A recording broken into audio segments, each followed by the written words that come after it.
Salut à tous et bienvenue sur la chaîne.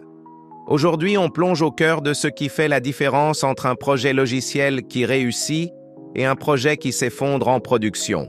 Les tests. Chaque minute de retard ou de panne coûte cher. Très cher. Dans le monde du développement, les bugs ne sont pas juste des erreurs, ce sont des menaces directes pour votre réputation, votre performance et vos résultats financiers.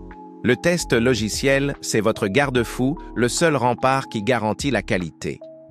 Il s'assure que votre code fait exactement ce qu'il est censé faire, peu importe les contraintes. Mais attention, le testing n'est pas une pratique monolithique. C'est une stratégie, une hiérarchie de qualité que tout développeur et manager se doit de maîtriser. Dans cette vidéo, on va décortiquer les 5 types de tests essentiels qui forment l'épine dorsale de toute chaîne de CI/CD moderne.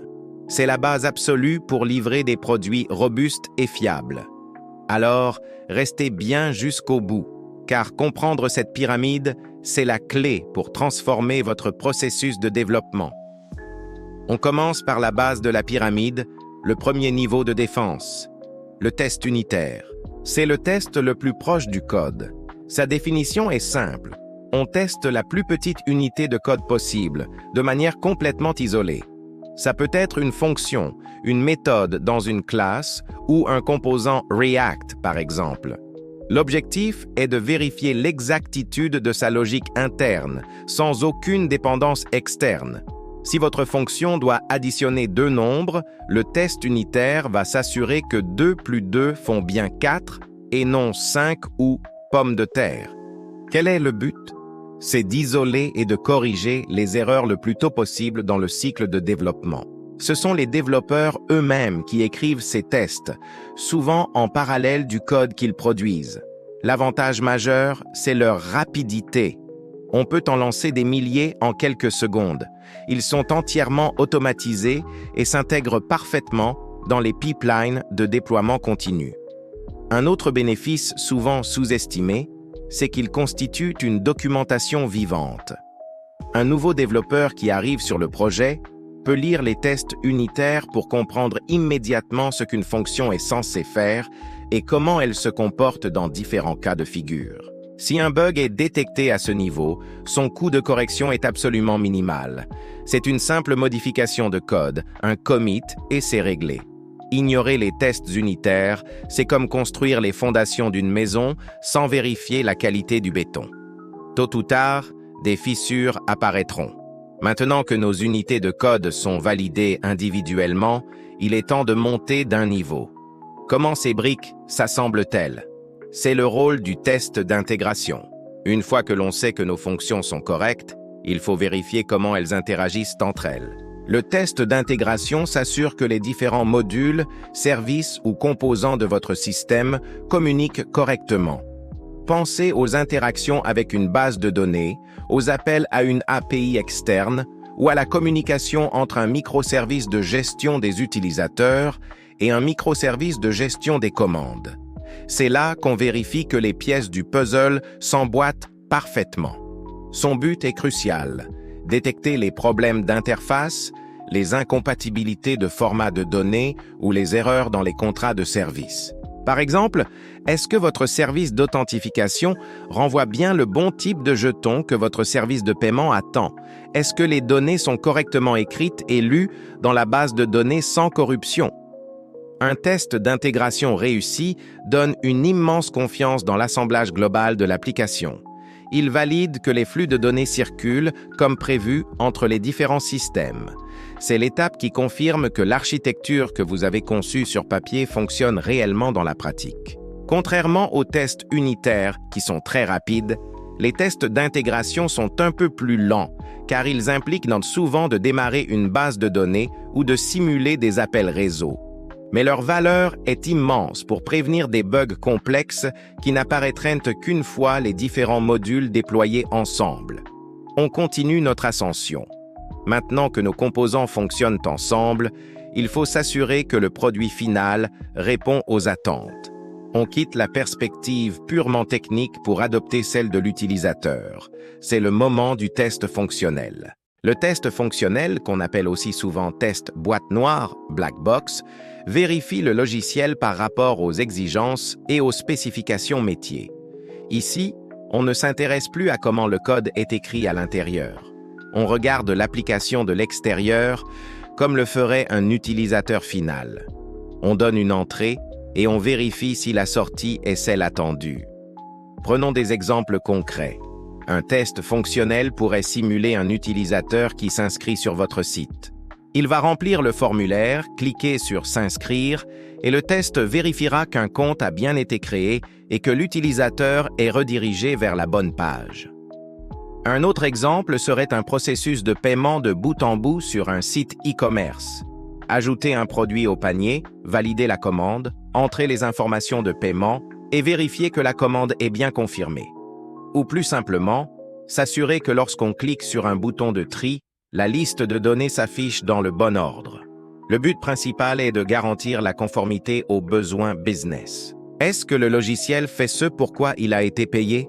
Ce type de test est absolument essentiel pour valider la logique utilisateur. Il est souvent automatisé grâce à des outils comme Selenium, Cypress ou Playwright, qui pilotent un vrai navigateur pour simuler les actions humaines. C'est la première véritable validation que votre application est non seulement techniquement saine, mais qu'elle est aussi utile et correcte du point de vue métier. Le logiciel fonctionne, il répond aux besoins, c'est super. Mais est-ce qu'il fonctionne bien sous pression? Imaginez votre site e-commerce le jour du Black Friday. C'est là qu'intervient le test de performance. Le test de performance évalue la vitesse, la scalabilité et la stabilité de votre système sous une charge importante. Il ne s'agit plus de savoir si une fonctionnalité est correcte, mais à quelle vitesse elle s'exécute et combien d'utilisateurs elle peut supporter simultanément. Ce type de test se décline en plusieurs catégories. On a d'abord le test de charge ou load testing. Son objectif est de simuler un trafic normal ou élevé pour vérifier comment le système se comporte. Par exemple, comment l'application réagit-elle avec 1000 utilisateurs connectés en même temps? Est-ce que les temps de réponse restent acceptables? Ensuite, il y a le test de stress. Là, on pousse le système dans ses derniers retranchements. On augmente la charge jusqu'à ce qu'il casse.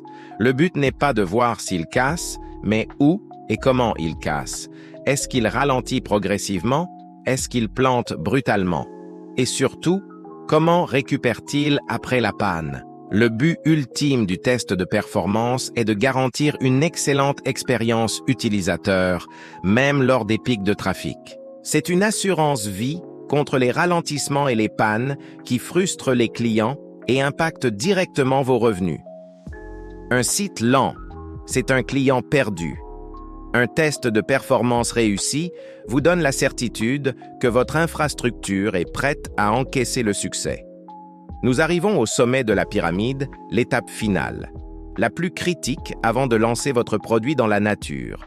Le test d'acceptation utilisateur ou UAT, User Acceptance Testing. C'est la validation formelle du logiciel par les clients finaux ou les représentants métiers. À ce stade, on ne cherche plus de bugs techniques. On suppose que les tests précédents ont fait leur travail. L'UAT ne vérifie pas la qualité du code, mais il confirme une chose essentielle. Est-ce que la solution que nous avons construite répond bien aux besoins business pour lesquels elle a été conçue? Ce sont les utilisateurs eux-mêmes, dans un environnement qui ressemble à la production, qui vont exécuter des scénarios réels. Par exemple, un comptable va tester le nouveau module de facturation pour s'assurer qu'il correspond bien à ses processus de travail quotidien. L'UAT sert de tampon final. C'est le dernier go ou no-go avant le déploiement. Son avantage est immense. Il garantit que l'investissement réalisé correspond bien aux attentes des parties prenantes.